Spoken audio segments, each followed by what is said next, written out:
Something to Talk About, usually presented at this time by the Cudahy Packing Company over some of these stations, will not be heard today. And now, while we wait for more news on the invasion, we'll present a musical program. Please stay tuned to your CBS station, which will bring you all the news of importance as soon as received.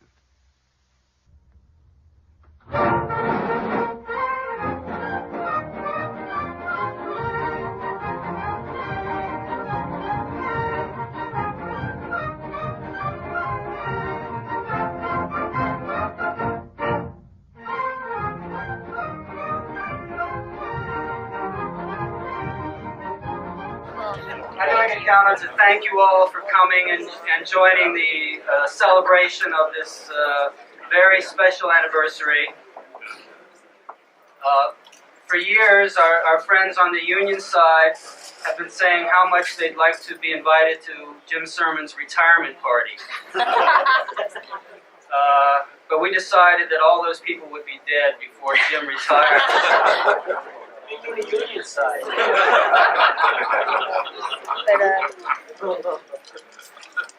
So we decided to throw this anniversary party instead. I think 50 years is really an astonishing accomplishment. And we had a lot of fun going back and getting ready for this party. We found Jim's calendar from 1942. And I thought you'd like to see the entry from March 29th, which was the day he actually started work at CBS. It says, start at CBS today, hope something better turns up soon.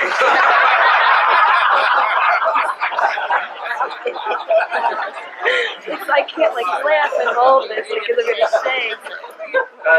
Jim's personnel file made some fascinating reading while we were trying to research for this party. We found a payroll authorization from 1967, which says, probationary period completed. Approved for permanent employee status. I don't think they really knew what they were getting when they said permanent. And this other document just came down this week. I don't think you've had a chance to see it yet, Jim, from Mr. Tisch's office. It says, eliminate salary to avoid problem of Social Security offset.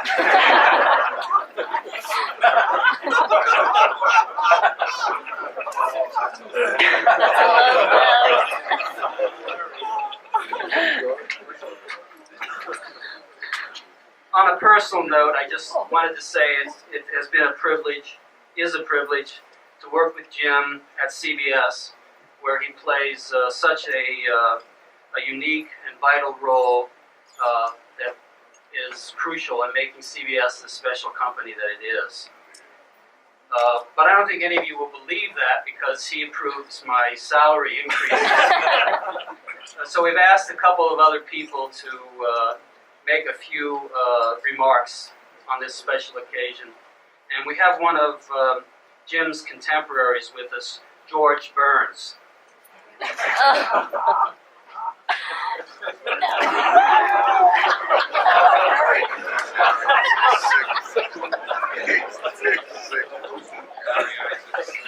It's great to be here. At my age, it's great to be anywhere.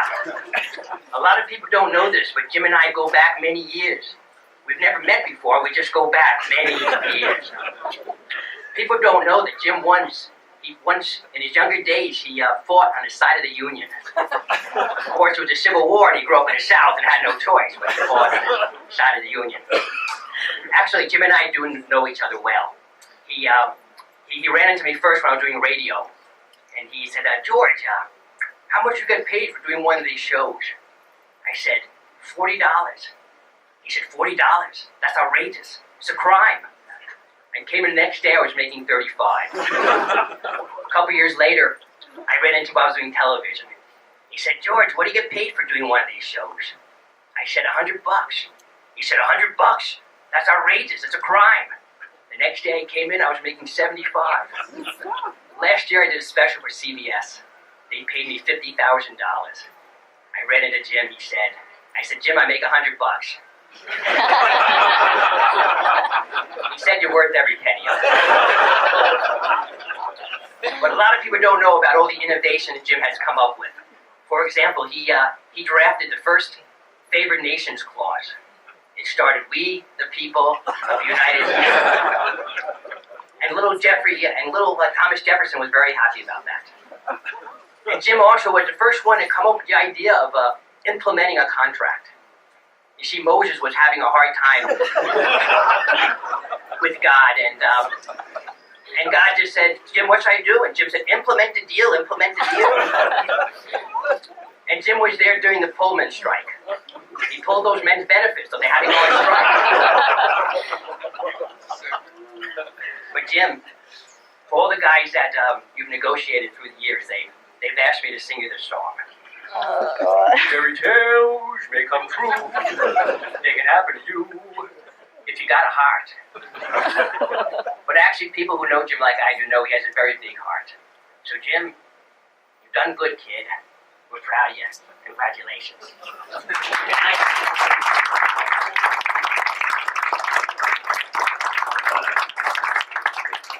I'd like to introduce my boss in LA, John Clay.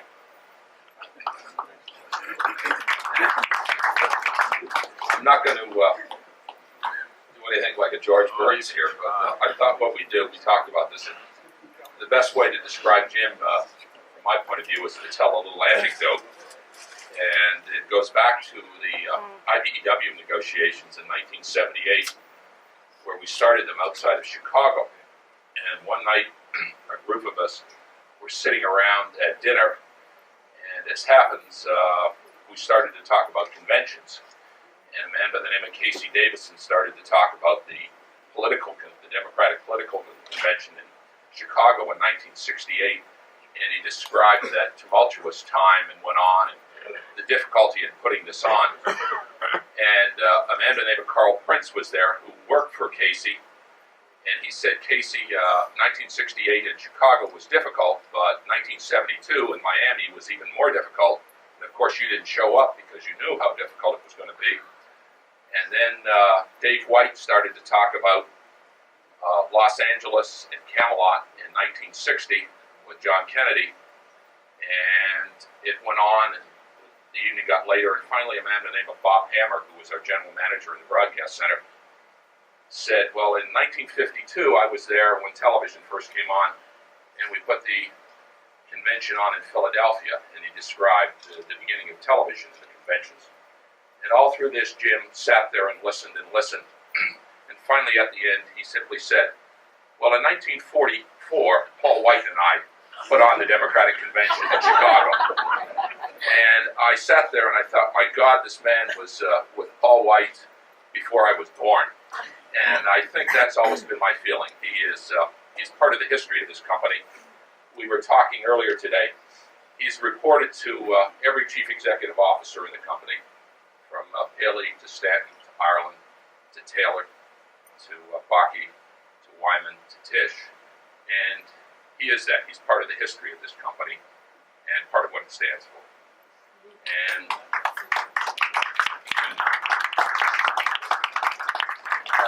we're going to ask Reggie Gilliam if he can come up here for a minute. No lies, Reggie. Tell the truth. I want to congratulate Jim. I have not known him as long as some of you folks. Our relationship only goes back 17 years. But in that time, we in the union movement, we like to encourage young blood, new people getting into the movement. And Jim has really helped us on that. With those things we have had to negotiate, we've got rid of more business managers than any other employer I know. I know Benny will remember the cable letter, and Richie Clemens will probably remember that 84 agreement. Some of the things that I think Jim has... I'll tell you one thing, he's going before me. Some of the things that, at least for those of you in the trades, Jim has left his legacy to broadcasting. He has negotiated the reporter's camera. We have one of them here that's shooting a sensitive event, Jim. Reggie has limited access. He negotiated per diems in plant, which Jeff Ruthhauser and Ed Scanlon, if he's out there, have had to copy over at NBC. He negotiated hyphenates, which Steve Koppican is using now in the movie industry. We also negotiated something that was dear to my heart. I pushed for this ICAP. It's the IBEW CBS arbitration panel.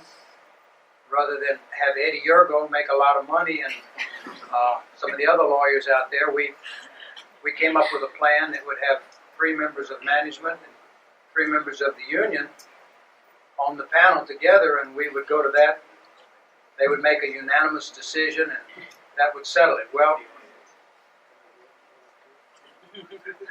we had one individual that the company fired twice, and But I came back.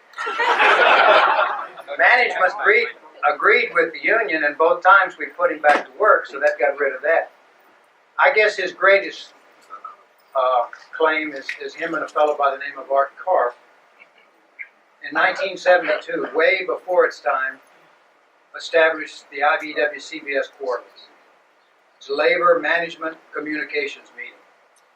And it was way before anybody, everybody's talking about it now, but that was way before anybody's time, and it has served both CBS and the IBEW well, and the other industries have adopted it. We've figured Jim out over the years. We all talk about his retirement. The first negotiation Jim did with the IBEW, we had a strike.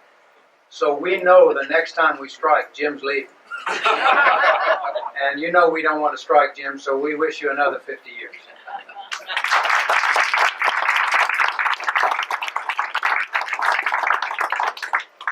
Bud Wolf has agreed to tell a story or two on Jim. I did agree. I was asked, could I get up and say something funny about the history of Jim and myself.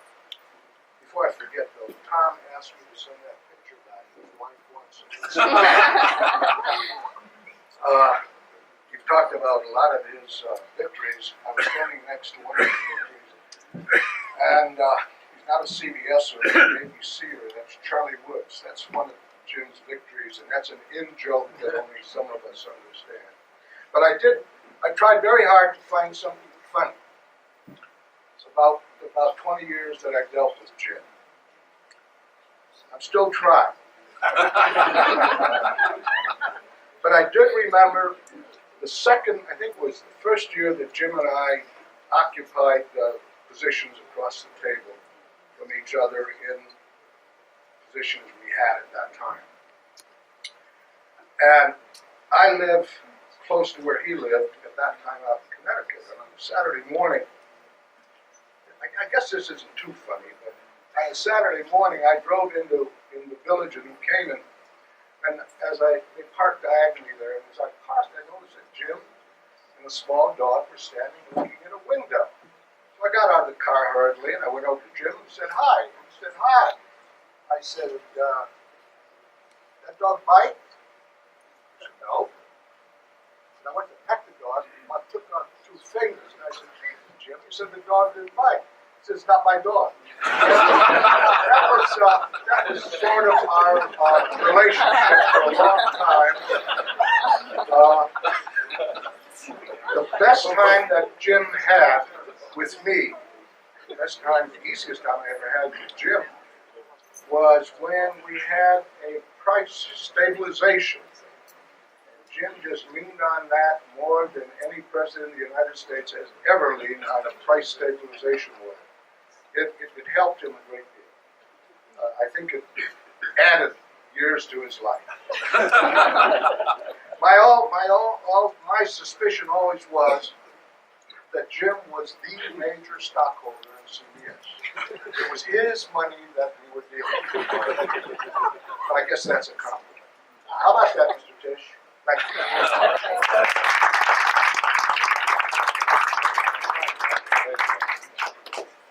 Rayburn, another colleague from AFTRA, has asked to say a few words.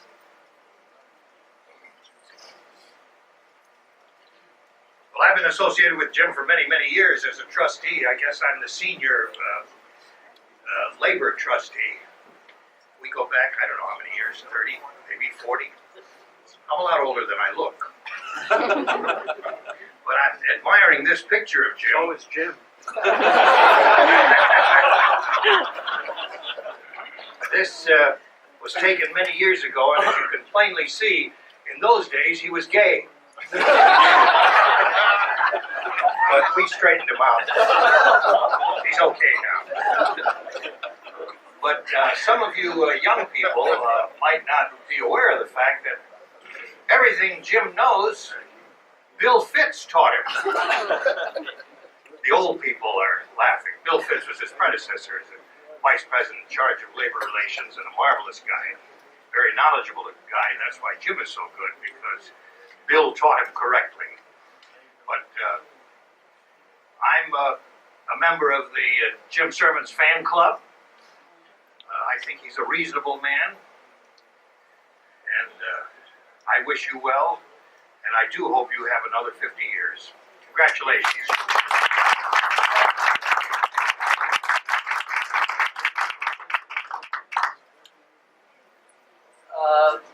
Many of you will remember our next speaker, and for those of you who have come to CBS more recently, it's Ann Barnes, who worked with Jim for 10 years before leaving to negotiate a family. Ann?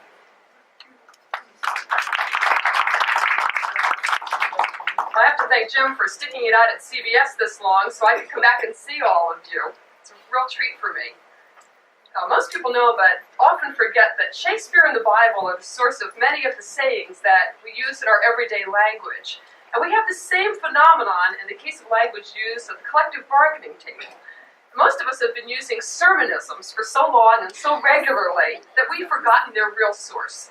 So every 50 years or so, it's time that we set the record straight on this subject and give credit where credit is due. So here are a few of Jim's little chestnuts, sermonism number 1, from Jim's book of code language and other expressions for the collective bargaining table.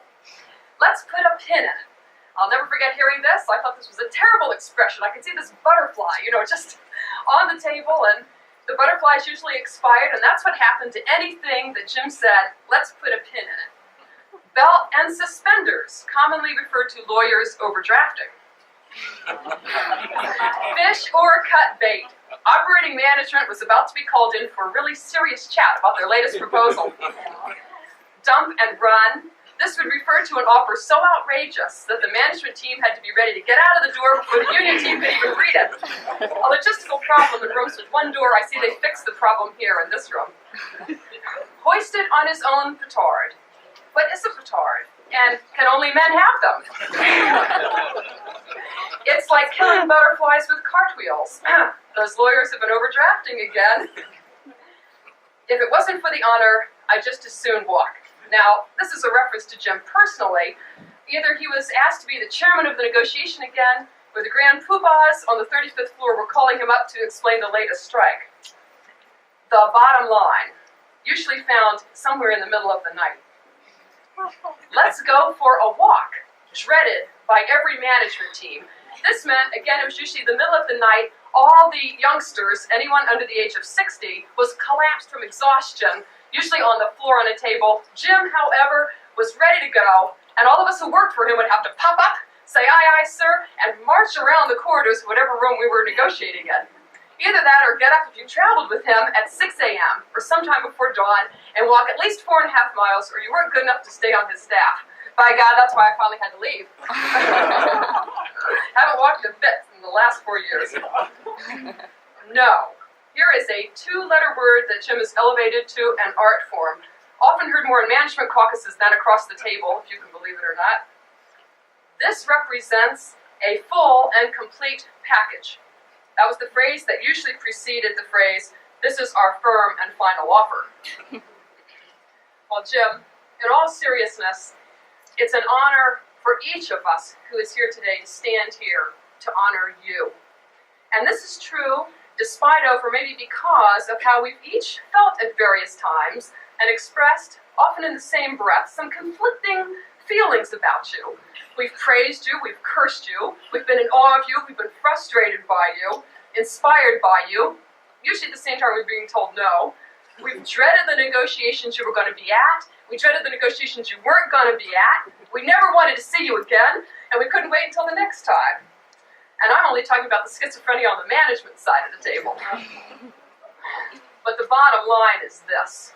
You are the only person who's fit to sit at the center seat of whatever table you are negotiating at.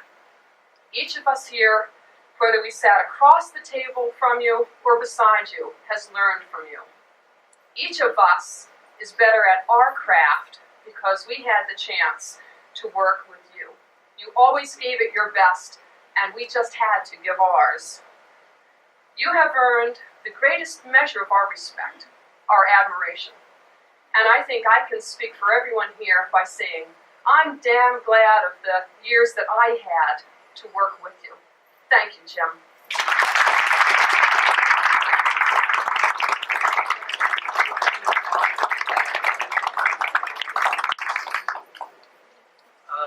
We have a voice from Hollywood now, Steve Coppican.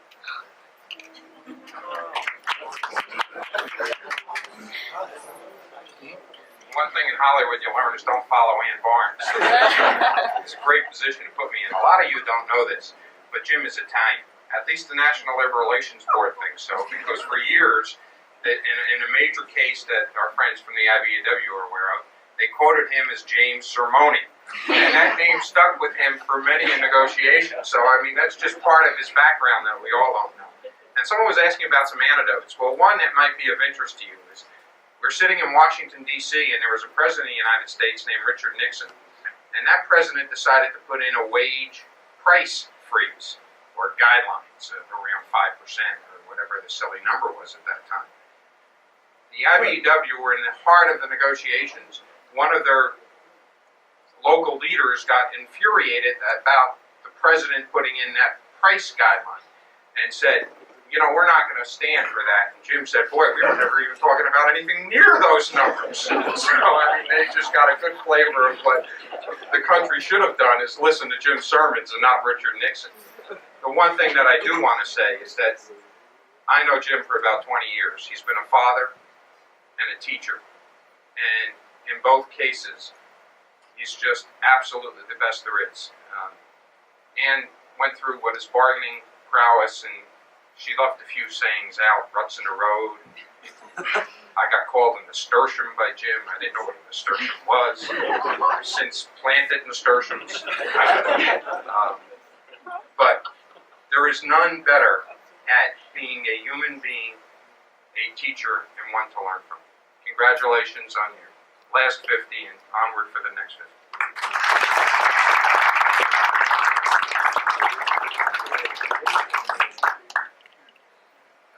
For those of you whose legs are getting tired, I'm just going to read a few telegrams and then I'm going to call on Jim. Congratulations, sorry we couldn't make the party. See you at Harry's 50th. Judy, Sarah, and Jake Isaacs. A letter. I have heard that you are about to celebrate your 50th anniversary with CBS and could not let the occasion pass without a few words. Congratulations on your innumerable accomplishments on behalf of CBS, so many of which also benefited our industry as a whole. You have much of which to be proud. One can only wonder what the next 50 will bring. Regards, Barry Diller. The next 50 years do seem to be a recurring theme. Best wishes on this first day of the next 50 years, Logorius. Congratulations to you and CBS for your 50 years of service above and beyond the call of duty. Nick Counter and the AMPTP staff. The staff, the officers, and the members of the Directors Guild of America congratulate you on 50 years of distinguished, exceptional, and dedicated service to CBS and to the interest of creativity and forward-looking labor relations. in the entertainment industry. It is a pleasure being your friend. Cordially, Glenn Gumpel and Alan Gordon. And finally, congratulations from Mark Farber, Karen Stewart, and the Guinness Book of Records. We're sorry we couldn't join you in person to celebrate your 50 years with CBS and your numerous contributions to labor relations. Best wishes. Mark Farber, Karen Stewart, AFTRA, LA Local. Jim?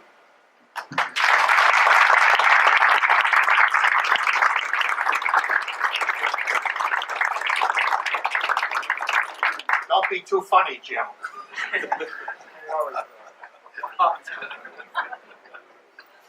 Gene Rayburn and I have something in common that does not appear on the surface.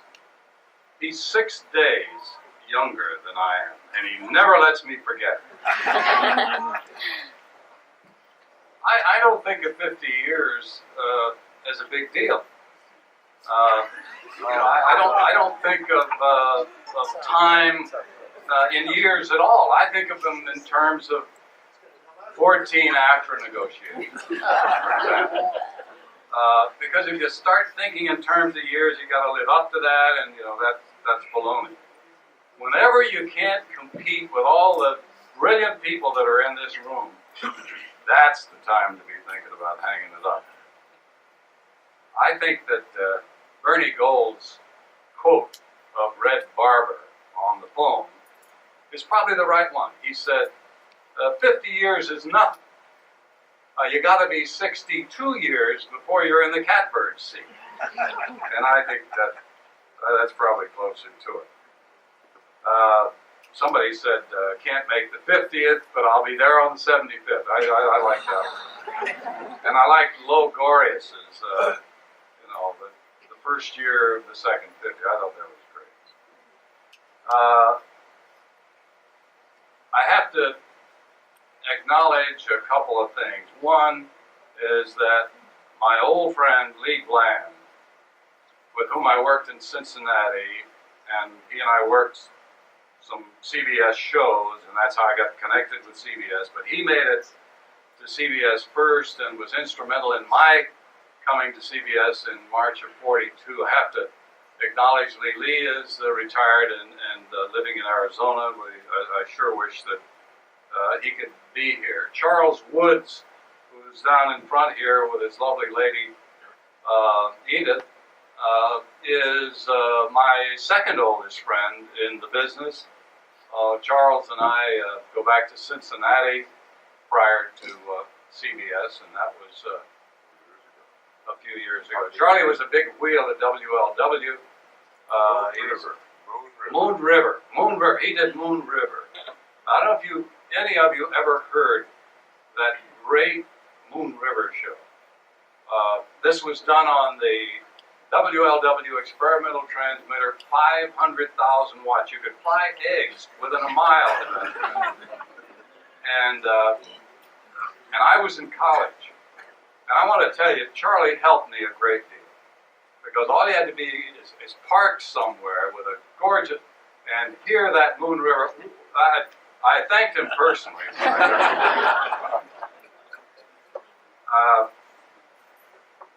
Ken Roberts, I want to mention Ken, is here. Ken was on the announcing staff of CBS when I arrived.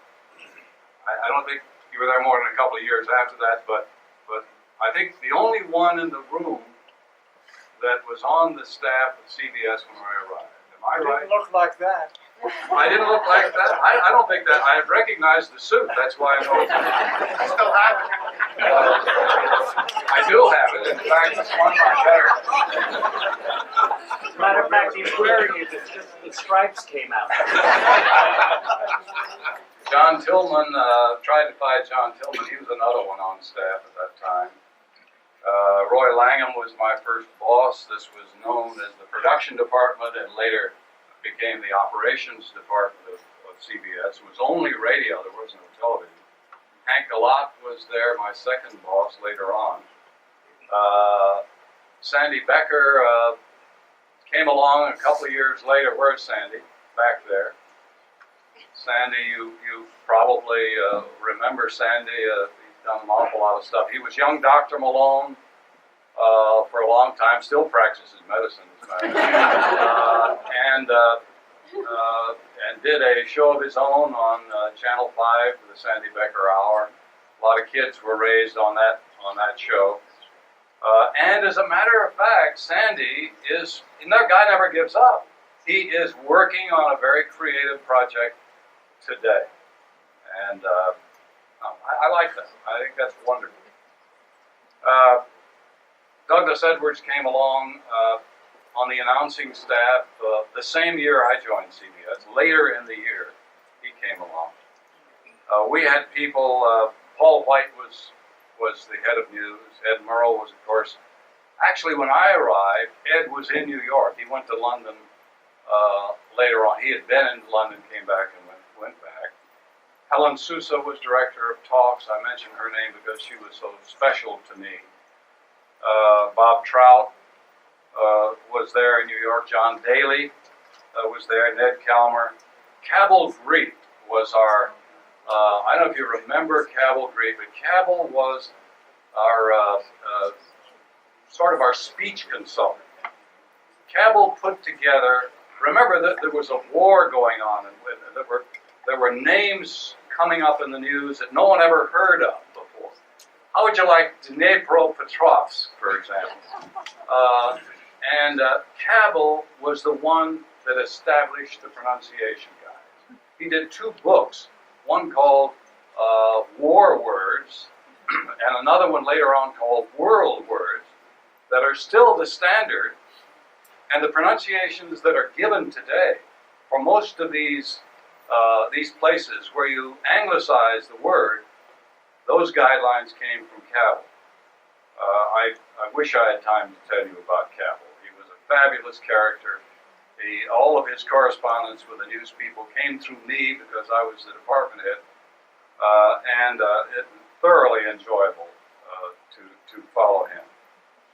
Charlie Collingwood called him schwa. I don't know whether you know what a schwa is. A schwa is the sound in the English language. It's represented by the little type E turned upside down. And so he was known as schwa. And fascinating. Joe Worsh, but Joe, when did you? 44, but my 40. wife was there in 43. I remember Shirley. Shirley was one of our better writers. Right, yeah. Can't wait till he gets to 1948. I got dinner at 8 o'clock, Jim. You're right. I'm gonna skip right along. I thought it would be. I'm gonna skip every other year. How about every third year? Okay, good. I think it'd be cruel not to give you some highlights, because you came all this way. Joe Kaufman and his wife came all the way from Stanford just to hear me say this stuff. And so I can't. Let him stop. One little piece of history for those that are technical. After the war, of course, we had no recording medium at that time. There was simply acetate stuff, the discs. And somebody invented a wire recorder for radio.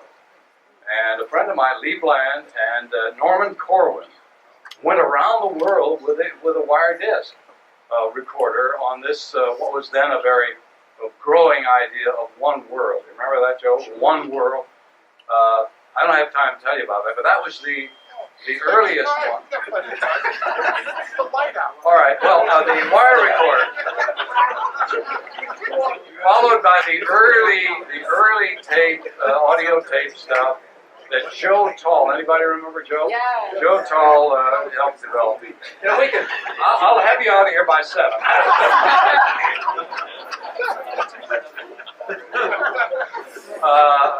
Don Hewitt came along in about that time, 46, 47, something like that.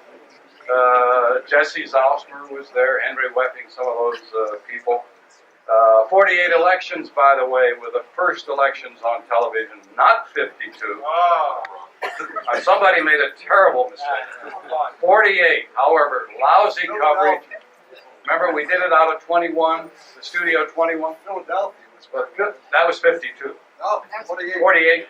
Well, 40, I remember the election. That was the convention. I'm talking about the election night. Oh. Election. Just tell us who won the election. 48. I think it was Tyler. I'm not sure.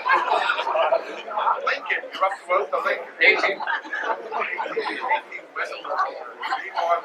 Anyway, Hal Sims and Peter Thomas came along. They're here. There's Peter. Peter is a gifted narrator, voiceover announcer, probably one of the best in the world, and I'm very proud of him and the development that he has shown over the years. He's still active too. No one asks him why he's still active. Hal Sims is here. Where's Hal? Did he have to leave? Hal Sims is still on the staff.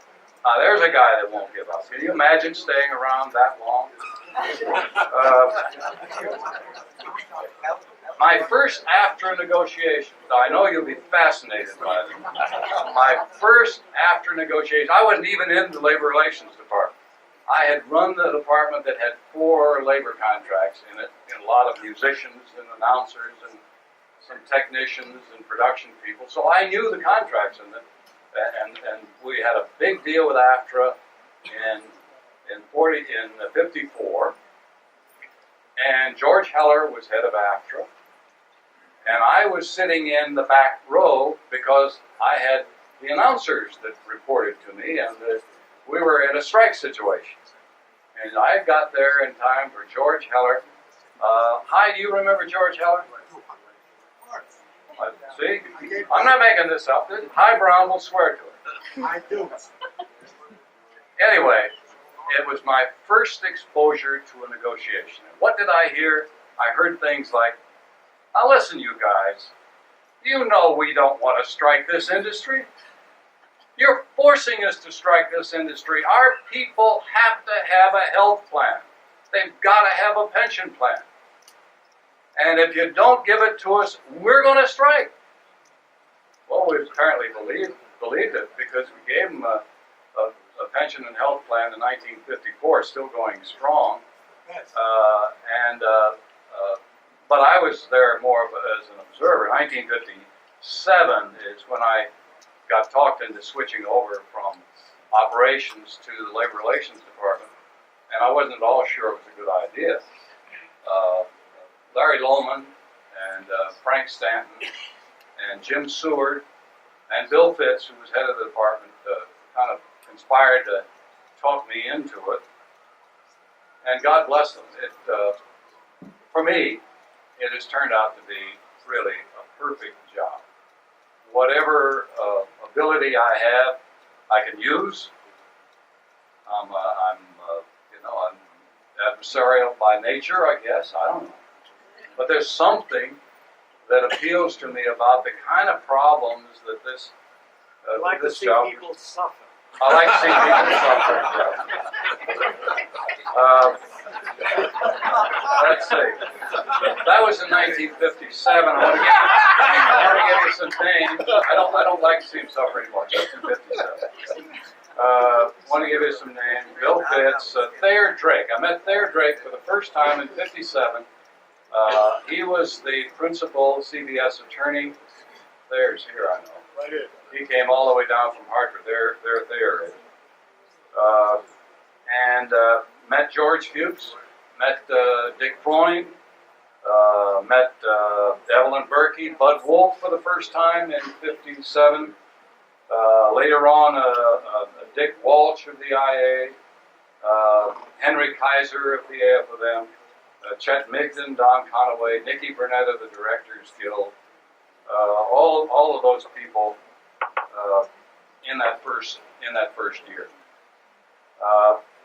At that point in the development of television, we'd gotten past a lot of the great live stuff, the Studio Ones and things like that. Now we were entering the videotape era.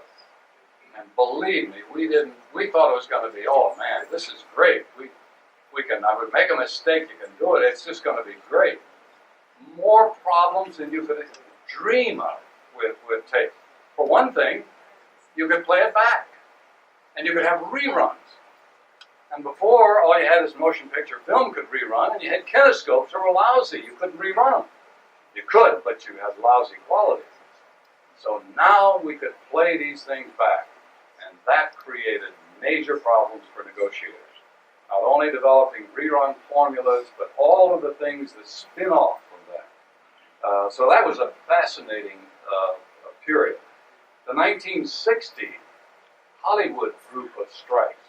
Some of you may remember that in 1960 there was an impasse in the industry over what to pay the performers and the writers and the directors and the musicians when you released a feature picture into television.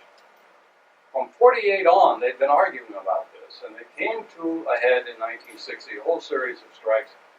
I talked Bill Fitz into letting me go out there just to be an observer, because the Hollywood community wasn't about to let us sit at the bargaining tables. I sat in the back, and I observed people like Ronald Reagan and Lou Wasserman and people of that sort, and Charlie Boren. My first exposure to the AMPTP, the Association of Motion Picture Television Producers at that time. I thought I was participating, at least as an observer, only to discover that the deals were being made, across town. That was a valuable lesson. Let's see what else before I lose the audience here. Early 60s, the advertising agencies became involved more deeply in the negotiations and in the production of commercials. Those deals, I got involved with those. I remember some great people from the advertising agencies that helped us. David Miller, Marion Preston, who is here. Where's Marion? There's Marion, the beautiful lady right over there. Marion is also a trustee of the AFTRA funds. Bill Schneider, who is here. Where's Bill? There he is, back there. Harry Saz is still, I understand, John, is Harry still a trustee of SAG? Yes. Harry Saz on the West Coast. And much, much later, Susan Savage. Where is Susan? Another beautiful lady. Here she is over here. Let's see, where was I? Oh, Susan Savage. The AFTRA strike of 1967 was a nationwide strike over a very silly issue in local news, but a total nationwide strike, except I think one guy at NBC. I've forgotten which one of them, Huntley Brinkley. Chet. Which one? Chet. But that was a lot of fun. Bud Wolf was involved in that. George Hughes was involved in that of NBC. Dick Freund was certainly with us. Thayer was there, Thayer Drake. Dick Goldstein, Bernie Gold, who is over here, standing with Susan, was there. Bernie was a labor attorney for NBC at the time. Claude McHugh, Bud, Ray Jones, AFTRA. Claude McHugh, LA, and Ray Jones, Chicago, both there. Really wonderful people. I think about that time, or a little after, Sandy Fisher, Noel Berman came along, and Sandy Fisher came along. Where's Noel? Did Sandy precede you, or? No. Now, you came over from ABC, but you went law, and then came to us in what, 69, 70? Yeah. Was Sandy after that? After. I thought Sandy was going to be here. That coward, he didn't show up. He'll be here for the second half of the speech. All right, well, you've only got another hour. Bear with me. Let's see. Where was I? 67. Okay, 72. 72, I'm not going to dwell on because it's already been stolen from me by some other speaker, the 72 IBW strike. That was the breakthrough in the coverage of news, the so-called handheld camera that we couldn't lift, and the conversion from film news coverage to tape news. And from that point on, technology never stopped. They never let us up for a minute. Every 3 months there was a new thing that made the last thing obsolete and made it essential that you renegotiate. Terrible situation. I keep hoping that somehow a way will be found to stop technology.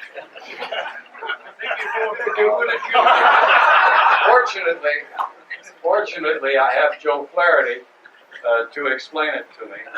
Without Joe, I wouldn't know even less about what I'm doing. 73 was a kind of a pivotal year because we began to become aware as an industry of the supplemental markets that were out there, the new businesses. And we had probably the third of what seems like 24 writer strikes. Is that right, Mona? Something like that. And it was over things like payment for supplemental uses in other media, like, for example, pay or basic cable, or in those days we didn't call it cassettes, we call it something else. But it was the precursor of those things, and those issues having to do with either initial production for those markets or release in those markets after a television release, those issues still abound, and we are still fighting about those things, and many of our strikes and most serious impasses have been over those issues. They really began in the early 70s. About that same time, I joined the board of the American Arbitration Association. Bob Colson, who is president of the American Arbitration Association, is here. He's the serious-looking gentleman standing here.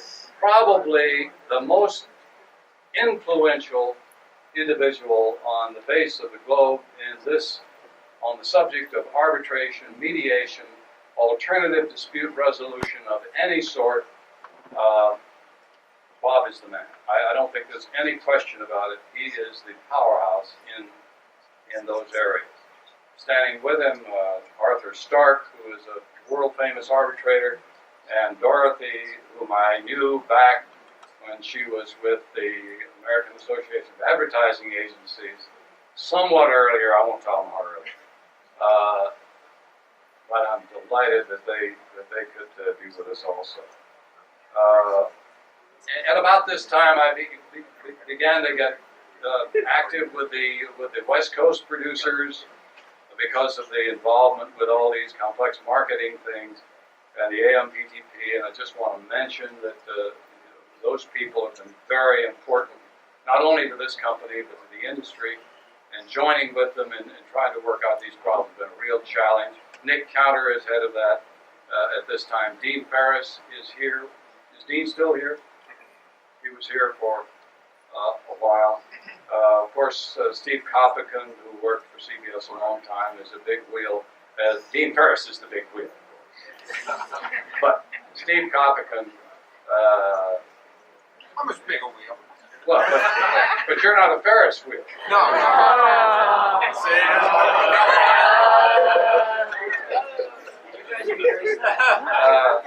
We worked. It took an hour to work that out.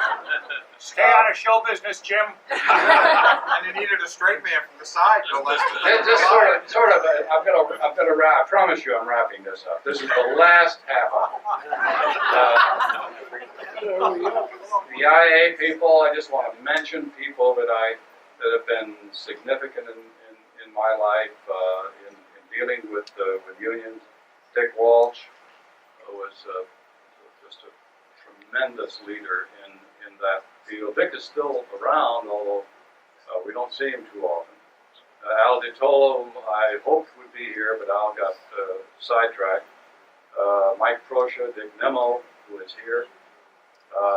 Harold Spivak, who is here. Harold claims to be senior to me, but I don't believe it.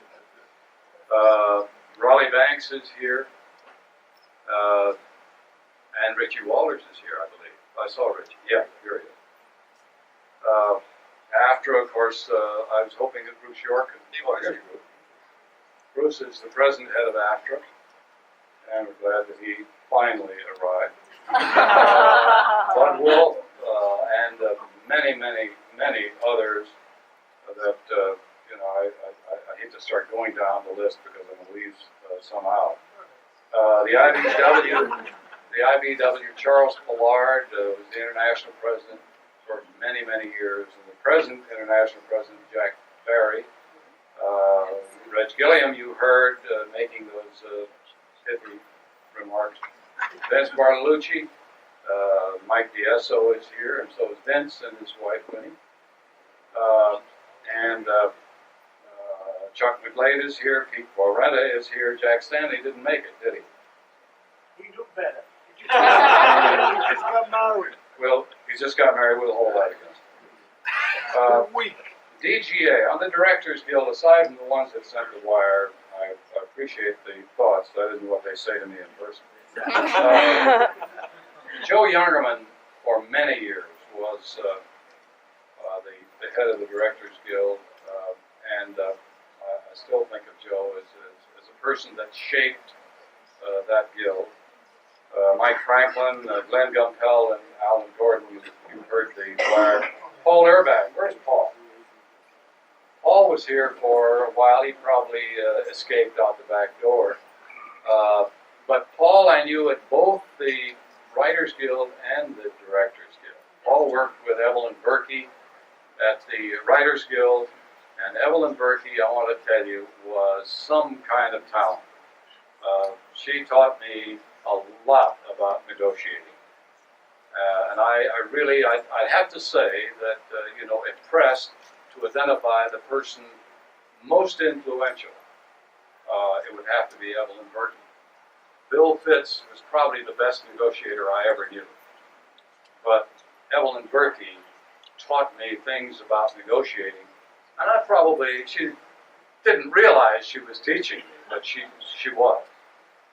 And I do, with all respect to Mona, I do miss Evelyn as a person. Brian Walton, of course, I should mention, he's head of Writers Guild West, and Mona Mangan, who's standing here, is head of Writers Guild East. I thought Tommy O'Donnell would be here from the Teamsters. I talked to him this morning. He said he was going to try, but if not, to say no. Couldn't get the truck up in the elevator. I'd like to mention Henry Kaiser of the musicians, Jack Dales, Screen Actors Guild, with whom I negotiated for a long time. Saw just recently in an event in Hollywood, he looks fine. Chet Migden, John McGuire, who's here, head of the whole eastern section of the Screen Actors Guild, and Ken Orsatti, who's head of the western section. I appreciate your being here. Also, I have to just recognize the other networks for their support over the years. And I'm not going to go down the list of those. I see that Day is here. Did Ed Scanlon make it? Ed Scanlon.